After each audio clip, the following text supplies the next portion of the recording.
Me, Lindy, and Amanda were obviously screaming and just screaming, hide, hide.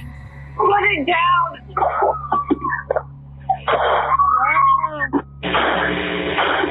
Hello? This chilling voice was of Amanda Colley as she begged the shooter to spare her and her friends, but it was too late. Oh my God! Oh my God! Hello? Ma'am. Is that gunfire? Oh my God. Go ahead. She just said on the other line, somebody said, put it down. It was the same area. A neighbor mowing the lawn sent James Colley into a spiral. Hours later, 2 people would be dead, and the 911 calls would haunt investigators forever. I had Amanda, and he wanted to know, where is he, where the F is he? He was looking for Amanda's boyfriend. Mm-hmm. I don't know, I left, I had to run. He was shooting after me. Gunshots didn't hit anybody, correct? What drives a father of 2 to storm his own home and open fire on the mother of his children? All the time goes around saying, these blah, blah, blah, and cheating got what they deserve, and all this other stuff. I mean, it's just real spiteful things. And who does he say that in reference to? Amanda and Lindy. That they got what they deserve? Mm-hmm. Our story begins at the end of the 8-year-long marriage of James Colley Jr. and Amanda Colley. The couple shared 2 children together and lived in a cul-de-sac on South Bellagio Drive in St. Augustine. Amanda worked at a sportswear company, and James worked at Citibank, which is where the 2 eventually met their newfound partners. After the 2 separated in August of 2015, James moved in with his sister, Rhonda. Over the next few months, the couple worked through many hurdles, including shared custody of their 2 young children. James began seeing someone new, a colleague from his job named Amy. The 2 began making plans for their future together once the divorce with Amanda was complete. Meanwhile, Amanda was similarly moving on. She had met a colleague named Lamar Douberly, and the 2 instantly hit it off. However, despite finding love elsewhere and processing the separation peacefully, James was deep down convinced that it wasn't over. He repeatedly demanded to know if Amanda was seeing another man, a fact that she was unwilling to confirm to him. But James had other means of sorting this out. Among the homes in the cul-de-sac was the one of their neighbor, Mike Dickens, who sent James this picture. It was a topless man mowing their front lawn, and while nobody knew it at the time, that really was Lamar. James' suspicions grew further as Amanda denied the allegation by text.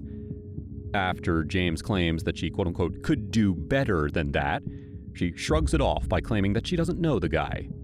Still, even with the picture, James just wants to talk. Now, normally for 2 people who are married for 8 years and have children together, having a talk is perfectly fine. But the only reason why Amanda never gave James that chance is because of their abusive history. You see, James was a very insecure man, and he was always accusing Amanda of having an affair with someone else. One weekend, when Amanda wasn't home, James snuck into the house to find evidence of her alleged affair. While he was there, he took her clothes from the closet and literally burned them. After this incident, Amanda not only filed for divorce, but also a temporary injunction for protection against domestic violence. She specifically wrote that, quote, he would cut me up or kill me if he ever found out I was cheating. The reason why it took over 8 years for Amanda to call it quits is probably because of the kids. Over the years, James had tried to be a good father, and also he mended the relationship every now and then, but again, over the years, it had just become too much. On the night of August 27, 2015, the night after this conversation, surveillance footage from the neighbors showed James Colley driving up to the house. It was clear that he was pissed at the photo and he wanted to find out more about the topless man. But to his surprise, Amanda wasn't home. As he looked around the house, he found a bunch of adult toys and men's clothes which clearly weren't his. His suspicions were confirmed again, so he ransacked the whole house. He broke the TVs, the furniture, and anything else that he could get his hands on. Later, he even called Amanda to tell her that he was at the house and that he had found these things. Your call has been forwarded to an automatic voice message system. Really funny you don't want to talk yet, huh? You know what? We don't need to talk. Don't do nothing to me. I won't do nothing to you. I won't bring you up in court about what you really are. And we both know what you really are. You're lucky I don't tell our children about this, Amanda. You're disgusting. Just 30 minutes after this call, James Colley had to appear at the St. Johns County Courthouse. You swear to tell the truth, the whole truth, and nothing but the truth, so help you God. Yes, sir. He came to court for a violation of his temporary injunction, but not for the one that had just happened 4 hours ago. This was about the time when he broke in and burnt her clothes. By then, no complaint had been filed yet about what he had done to the house, as Amanda hadn't been home that morning. Full name? Terry Colley Jr. Mr. Colley, how old are you, sir? 35. Have you ever been treated for any mental illness? No. Are you now under the influence of any intoxicants? No. The judge agreed to let James attend anger management classes instead of being sentenced to jail. If only he had known that it would take more than just classes to stop this madman, and if there had been a second report before the hearing, well, then perhaps he would have received jail time. Even when Amanda reached her home and saw the mess at around 11:30 a.m., she still didn't file a complaint against him. According to her friends, she didn't do that because that would mean that he would get locked up for a year and he wouldn't be able to see his kids. This compassion for James was a very heavy cost that Amanda would soon pay. This is going to be unsupervised probation. And Mr. Colley, you wish to enter a plea to the charge? No contest?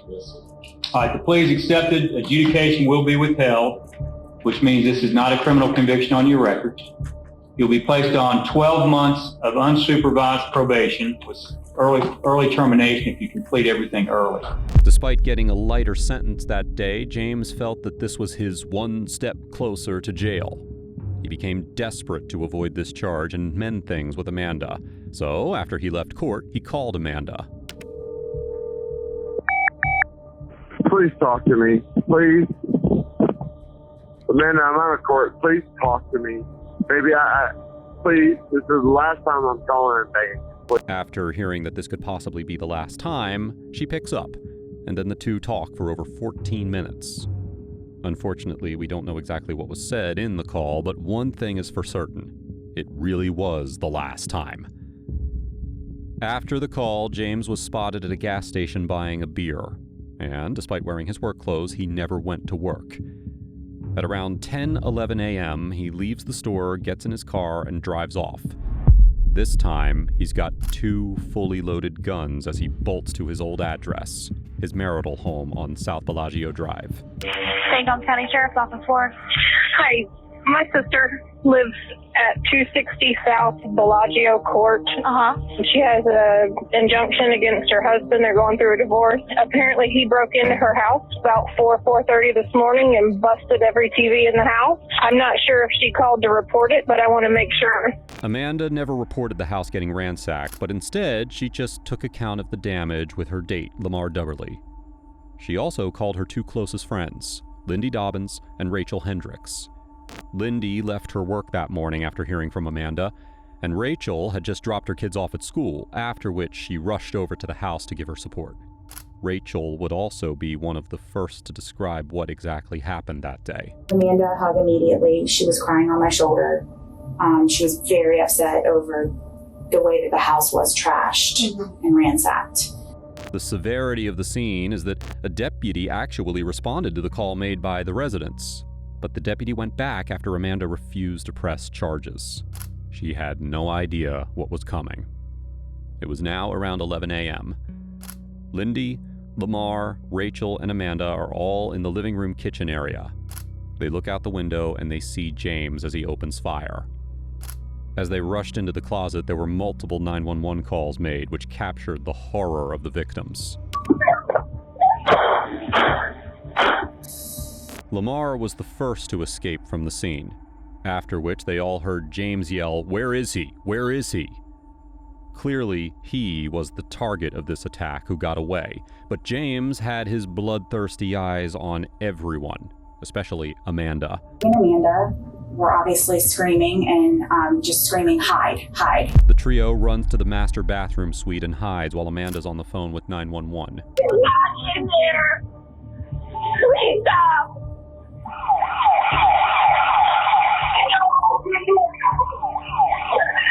We can hear James's voice as he yells out for Lamar, who, after fleeing to a safe location, also calls 911.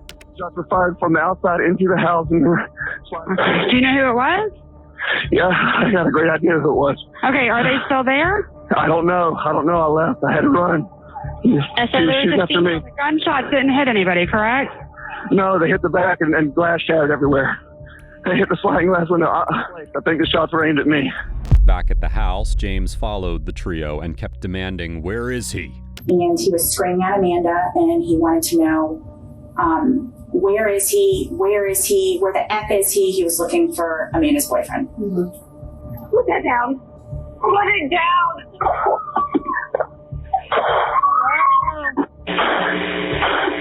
Hello. The same tragedy was heard in Lindy's 911 call. Hello. Both the calls were made as the trio hid in the closet. James tries to get inside, and when they don't open it, he opens fire at the door, leading to one of the most chilling moments ever heard in a 911 call. Ma'am. Is that gunfire? Oh my God. Go ahead. She just said on the other line, somebody said put it down. It was the same area. So when he walked past me and walked up to Lindy, she screamed, "Oh my God, no." And he just shot her. He didn't say anything to her. Nothing, just shot her. Rachel standing behind. When the door opens, Rachel hides behind the swinging door, while James brutally guns down Amanda and Lindy. Rachel then circles out of the closet and runs. After reaching a safe distance from the house, she makes the fourth 911 call. What's the address? He was in the house shooting, and I ran. I just ran. He needed to send paramedics. I think he shot everybody. He has a handgun. He's shooting everybody. We've got people coming. I know. It's just. I am so scared. I know. It's just taking driving time to get there. I'm so scared. I'm just. Oh, listen to me. I got grazed by a bullet. She got grazed by a bullet when he started firing, and she ran to the neighbors.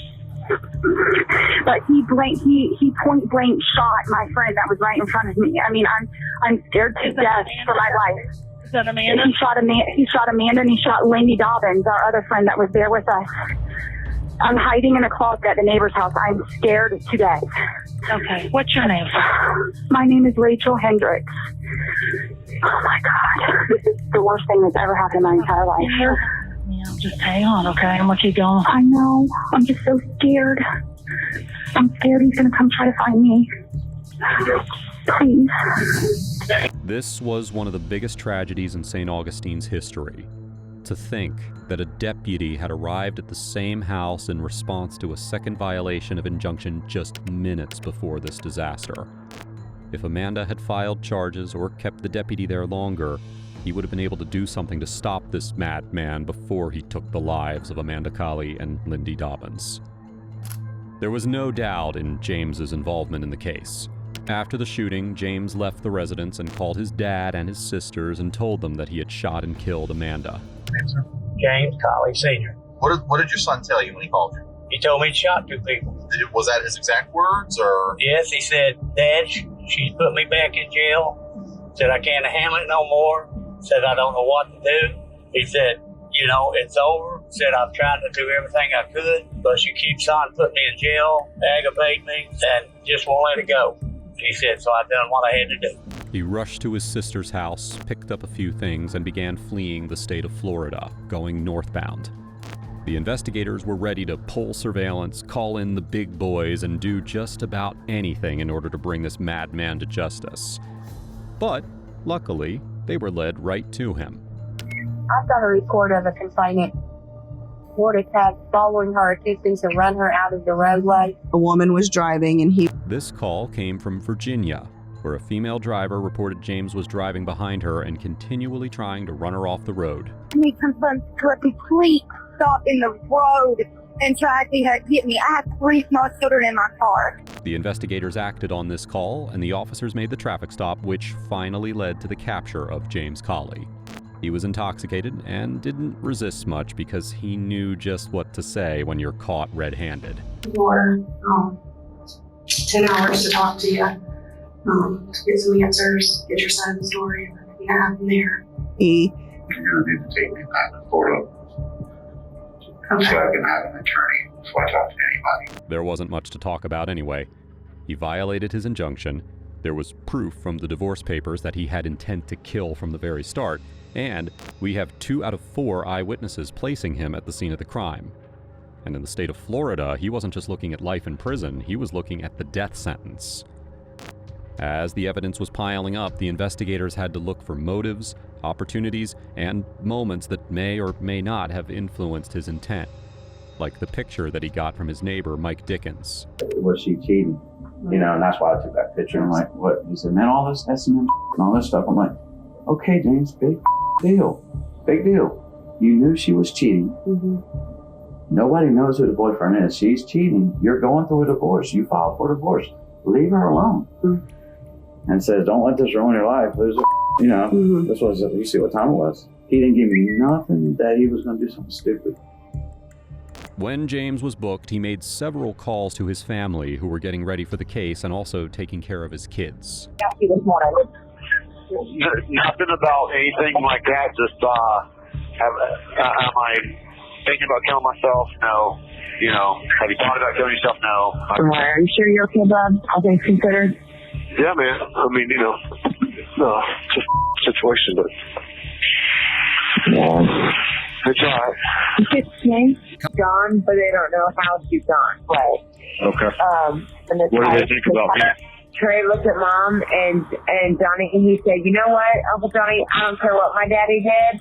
I'm gonna love my daddy no matter what he did." He also insisted that Amanda's family doesn't get custody of the kids. That's my only really concern on it. Everything else I don't really give a about, to tell you the truth. Once my kids are secured with you, I really don't give a what happens. Start throwing mud. Don't play nice. It does give you a very... Is there any football on tonight, ask him? Hey, Jared, when you're talking to that counselor, you just make sure that you don't say anything that'll incriminate yourself with the others.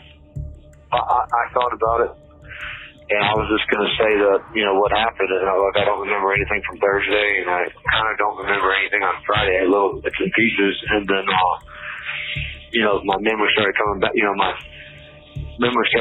on Saturday, pretty much, and then all day Sunday, and, you know. So we know about you just snapped. I remember things. At this point, it didn't matter to James whether he would go to prison or not. What mattered was that his family got custody of the kids. The irony here is that Amanda never wanted him to lose the kids. Otherwise, she would have reported the second violation of the injunction and sealed his fate. On July 18, 2018, the jury unanimously found James Colley guilty of first-degree premeditated and first-degree felony murder of Amanda Colley and Lindy Dobbins, attempted first-degree murder of Lamar Douberly, attempted felony murder of Rachel Hendricks, burglary of a dwelling with an assault or battery, burglary of a dwelling, and aggravated stalking after an injunction.